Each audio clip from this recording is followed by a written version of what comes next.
नमस्कार, मैं हूं नरेश और हमारे दर्शकों का एक बार फिर से स्वागत है संस्था समाचार कार्यक्रम में।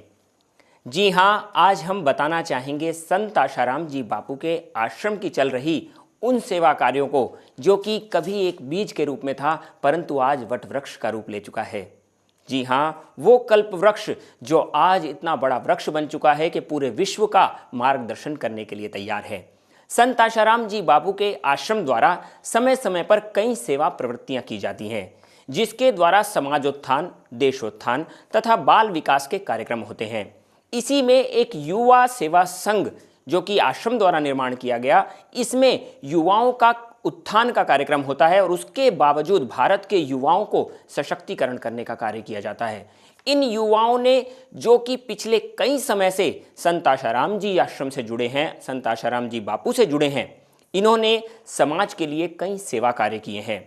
ये यूथ जो कि पहले मौज मस्ती, घूमना फिरना, खाने पीने और तथा अनेकों व्यसनों में डूबकर अपने जीवन को बर्बाद कर रहा था, वही यूथ आज संत आशाराम जी बापू से जुड़कर किस प्रकार समाज के नए नए सेवा कार्यों को कर रहा है, वो हम आपको बताएंगे। जी हाँ, आज का मौज मस्ती भरा जीवन, कहाँ डिस्को कहाँ शराब, आज का युवा, आज के जहाँ कॉलेज के लड़के लड़कियाँ अपना जीवन ऐसे में ही जीवन बिताना पसंद करते हैं। परंतु वहीं संत आशाराम जी बापू की तरफ से एक नई पहल हुई जो कि समाज को ही नहीं पूरे देश को उन्नत करने में सही साबित हुई। एक युवा सेवा संघ का निर्माण किया गया जिसके अंतर्गत एक दो नहीं, हजारों लाखों की संख्या में ऐसे युवा जुड़े हैं जिन्होंने अपने जीवन को तो परिवर्तित किया ही परंतु समाज की अन्य सेवा कार्यों में उन्होंने बढ़ चढ़कर सहभाग लिया। आज वो युवा समाज के किस प्रकार से सेवाएं कर रहे हैं, किस प्रकार से वो चलाते हैं नए नए अभियान, उनके द्वारा चलाए जाते हैं जीवन विकास अभियान तथा समय समय पर लोगों को जागृत करने के लिए नए नए कार्यक्रमों का आयोजन किया जाता है। नाट्य मंचन करके लोगों को समझाया जाता है कि किस प्रकार से आज देश का सशक्तिकरण हो सकता है, देश का समृद्धिकरण हो सकता है, हमारा देश पूरे विश्व का मार्गदर्शन कर सकता है, किस प्रकार से तेजस्वी युवा पूरे भारत का मार्गदर्शन कर सकते हैं। आज वो युवा समय समय पर ऐसे कार्यक्रमों का आयोजन करते हैं। संत श्री आशाराम जी आश्रम तथा संत श्री आशाराम जी बापू द्वारा प्रेरित ये युवा सेवा संघ का कल्प वृक्ष किस तरीके से आज कार्य कर रहा है वो काफ़ी सराहनीय है। आज ये युवा सेवा संघ जिस प्रकार से समाजोत्थान का बेड़ा उठाकर सेवा कार्य कर रहा है उसकी सराहना कहाँ तक की जाए। जी हाँ, ये वही युवा सेवा संघ है जिसके द्वारा देशभक्ति यात्राएं निकाली जाती हैं, जिसके अंतर्गत फिर दोबारा अपने पुराने उन्हीं देश की आज़ादी के नियमों को याद करके देश की सशक्तिकरण को फिर से अग्रसर किया जाता है। भगवद गीता, संस्कृत तथा रामायण जैसे ग्रंथों का कितना आदर किया जाता है, इस बारे में ये प्रमाण है कि गीता जयंती पर भी इनके द्वारा नए नए कार्यक्रमों का आयोजन किया जाता है। इन भारत के युवाओं ने अपने जीवन को तो व्यसन मुक्त किया ही परंतु आज ये जगह जगह जाकर व्यसन मुक्ति अभियान चलाते हैं, जिसके तहत भारत के लाखों करोड़ों रुपए जो कि विदेशी कंपनियां लूट कर ले जाती हैं आज भारत में ही रहते हैं। यही युवा भारत को समृद्ध और सशक्त बनाने के लिए पहले युवाओं जो कि भारत की नींव हैं, जो बालक हैं, जो युवा हैं, उनके अंतर्गत ऐसे संस्कार देते हैं ताकि वो उन्नत हो सकें। उनके अंदर से ये व्यसन रूपी खोखलापन निकालने के लिए किस प्रकार से ये प्रयत्नरत रहते हैं। समय समय पर ये व्यसन मुक्ति अभियान चलाते हैं जिसके तहत लाखों लोगों को सिगरेट, तंबाकू, बीड़ी, शराब से बचाकर उनके परिवारों की संरक्षण करते हैं, उनके जीवन का संरक्षण करते हैं और उनको एक नई दिशा प्रदान करते हैं। अभी तत्कालीन समय में भी उत्तराखंड में अलकनंदा के पानी की बाढ़ का एक त्राहिमाम तांडव देखने को मिला। इसके अंतर्गत हजारों लाखों लोग और हजारों लाखों घर भी तबाह हो चुके थे, सड़कें टूट चुकी थी और जगह जगह पर बाढ़ से त्रस्त लोग त्राहिमाम पुकार रहे थे। सेना कार्य तो चल ही रहे थे परंतु उस समय में भी अपनी जान की भी परवाह न करते हुए किस तरीके से उन बाढ़ से त्रस्त लोगों को जाकर उन्होंने शुद्ध पानी, भोजन तथा किस प्रकार से खाद्य सामग्रियां पहुंचाई। इतना ही नहीं, वहां पर फंसे हुए लोगों को युवा सेवा संघ के सदस्यों ने किस प्रकार से अपनी जान की परवाह न करते हुए वहां जाकर उनकी जान बचाई। संत आशाराम जी बापू के द्वारा दी गई प्रेरणा और उनके साहस से उन्होंने अपनी जान जोखिम में डालकर भी किस प्रकार से उनकी रक्षा करी। आज संत आशाराम जी बापू के द्वारा प्रेरणा पाकर जहां लाखों करोड़ों युवा आज समाज उत्थान और देशोत्थान के कार्य में लगे हैं, ये वही युवा हैं जिनका जीवन शायद मौज मस्ती और घूमने फिरने में ही जाता था, परंतु इन युवाओं का संत आशाराम जी बापू के सत्संग तथा प्रेरणा से कैसा जीवन परिवर्तित हुआ कि ये देश के युवाओं ने अपने देश के समृद्धिकरण में और सशक्तिकरण में देश की नींव बन गए। आज इसी युवा सेवा संघ की नींव बने हुए संत आशाराम जी बापू को जेल में डाला हुआ है। संत आशाराम जी बापू को निर्दोष होते हुए भी कितनी प्रताड़नाएं सहनी पड़ रही हैं। आज 3 महीने से संत आशाराम जी बापू, जो कि एक 75 वर्षीय बुजुर्ग संत हैं, जिन्होंने अपने जीवन के 50 वर्ष समाज उत्थान के कार्य में दे दिए, देशोत्थान के कार्य में दे दिए, ऐसे संत को आज सताना कहाँ तक उचित है। उन्हीं संत के द्वारा चलाए गए इस युवा सेवा संघ ने एक प्रोजेक्ट चलाया है जिसका नाम है प्रोजेक्ट कल्पवृक्ष। इसके अंतर्गत ये अनेकों सेवा कार्यों को संगठित होकर समाज और देशोत्थान में अग्रसर होना चाहते हैं। इस प्रोजेक्ट को किस प्रकार से रिन्यू किया गया है और इसके द्वारा कैसे आप इसमें जुड़कर अनेकों सेवाओं को और आगे बढ़ा सकते हैं, उस बारे में हम आपको बताएंगे। संत आशाराम जी बापू के ऊपर इस प्रकार से अनेकों लांछन लगाकर एक निर्दोष संत को किस प्रकार से आज प्रताड़ित किया जा रहा है, उनके विषय की सच्चाइयों को आज समाज के सामने रखने के लिए युवा सेवा संघ के द्वारा ये एक नया कार्यक्रम चलाया गया है जिसका नाम है प्रोजेक्ट कल्पवृक्ष, ताकि संत आशाराम जी बापू के विषय की सारी सच्चाइयां समाज तक पहुंच सके।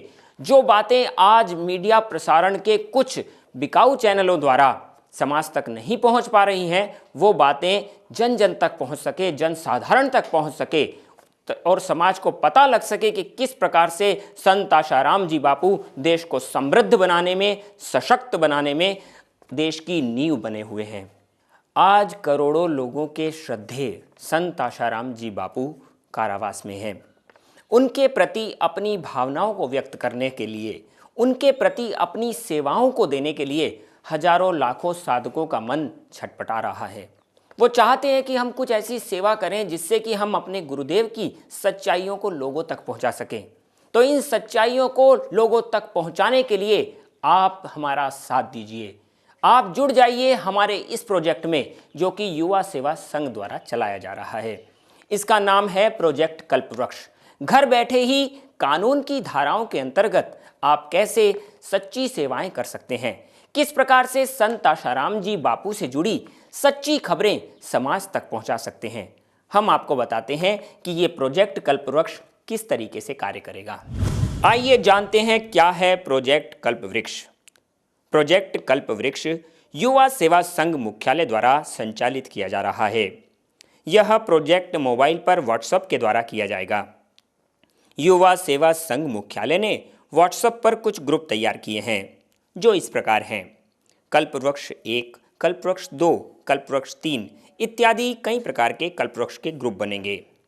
इन ग्रुप का काम है कि अपने व्हाट्सएप पर 2 प्रकार के ग्रुप बनाए, एक तो साधकों का ग्रुप, दूसरा समाज के ऐसे लोगों का जिन तक सच्चाई नहीं पहुंच पा रही। साधकों के ग्रुप का नाम हो कल्पवृक्ष और जो साधक नहीं अर्थात समाज के अन्य लोग हैं उनके ग्रुप का नाम हो जागो हिंदुस्तानी।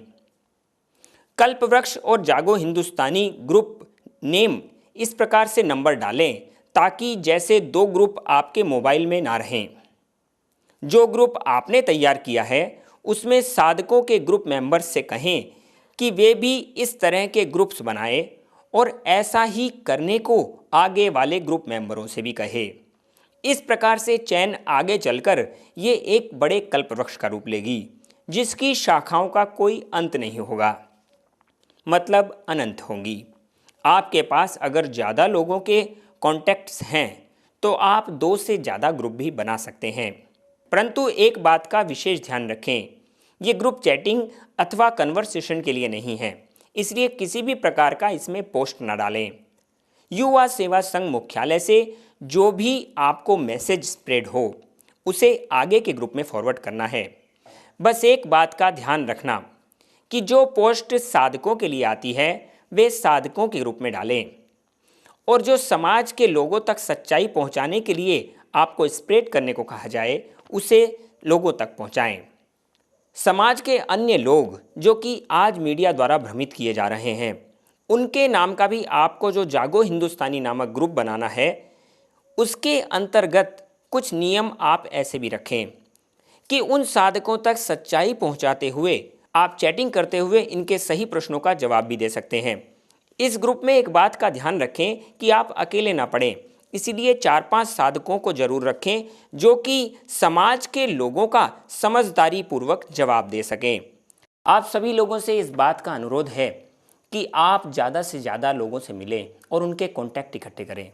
जी हाँ, उनके कॉन्टैक्ट को आप इसीलिए जोड़ें ताकि उन तक सच्चाई पहुंचाई जा सके। आप अपने कॉन्टैक्ट लिस्ट में उनके नंबरों को ऐड करें तथा जो समाज के लोग आज दिग्भ्रमित किए जा रहे हैं, जिन तक आज मीडिया प्रसारण माध्यमों के द्वारा सच्चाई के नाम पर झूठी खबरें पहुंच रही हैं, सच्ची खबरें जिन तक नहीं पहुंच पा रही हैं, उन लोगों तक सच्चाई पहुंचाने का आप काम कीजिए। इसमें आप हिंदू संगठन, पुलिस अधिकारी, वकील, जज, पॉलिटिशियंस के भी नंबर आप प्रयत्नपूर्वक जोड़ें ताकि सभी समाज के समझदार लोगों तक भी संत आशाराम जी बापू के विषय की सच्चाई पहुंचाई जा सके। तो ये था हमारा प्रोजेक्ट कल्पवृक्ष। आप सभी इस कल्पवृक्ष नामक प्रोजेक्ट में जुड़कर समाज के और देश के ऐसे नागरिकों तक जो कि आज दिग्भ्रमित किए जा रहे हैं, सच्चाई पहुंचाने की सेवा कर सकते हैं। इसके अंतर्गत समाज के लोगों के प्रश्नों के जवाब देना और उन लोगों तक वो सच्चाई पहुंचाना जो कि आज कुछ मीडिया प्रसारण दिखाना उचित नहीं समझ रहा। तो ये था हमारा कल्पवृक्ष प्रोजेक्ट, जिसके अंतर्गत समाज के लोगों तक आप सच्चाइयाँ पहुंचा सकते हैं। वो बातें जो आज मीडिया प्रसारण माध्यमों द्वारा नहीं पहुंचाई जा रही, जिस प्रकार से समाज के लोगों को गुमराह करने का प्रयास किया जा रहा है, उन बातों की सच्चाइयों को आप समाज तक पहुंचा सकते हैं इस सेवा कार्यों के द्वारा। जी हाँ, इस प्रोजेक्ट कल्पवृक्ष से जुड़ी सारी खबरें आप पता कर सकते हैं अहमदाबाद आश्रम मुख्यालय से भी, और इस विषय में यदि आप और कोई भी जानकारी चाहते हैं तो आप yss.kalpvruksh@gmail.com पर संपर्क भी कर सकते हैं। समाज के समझदार लोगों से तथा आज जो अनेकों साधक जिनके मन में संत आशाराम जी बापू के लिए पीड़ा है, हम उनसे ये अनुरोध करना चाहेंगे कि आप सच्चाई खुद तो जाने ही, परंतु लोगों तक पहुंचाने का भी जरूर प्रयास करें। आप कल्पवृक्ष के इस माध्यम को जितना चाहें उतना बढ़ाएं और इसके द्वारा समाज के उन लोगों तक जिन तक सच्चाई नहीं पहुंच पा रही है, पहुंचाने का प्रयत्न अवश्य करें। सच से जुड़ी खबरें लगातार हम आपको देते रहेंगे। संत आशाराम जी बापू से जुड़ी खबरें हम आपको लगातार देते रहेंगे। वो खबरें जो आप तक नहीं पहुंच पा रही हैं, हमारे इसी कार्यक्रम के द्वारा हम आप तक पहुंचाते रहेंगे। तब तक के लिए इजाज़त चाहूँगा। नमस्कार।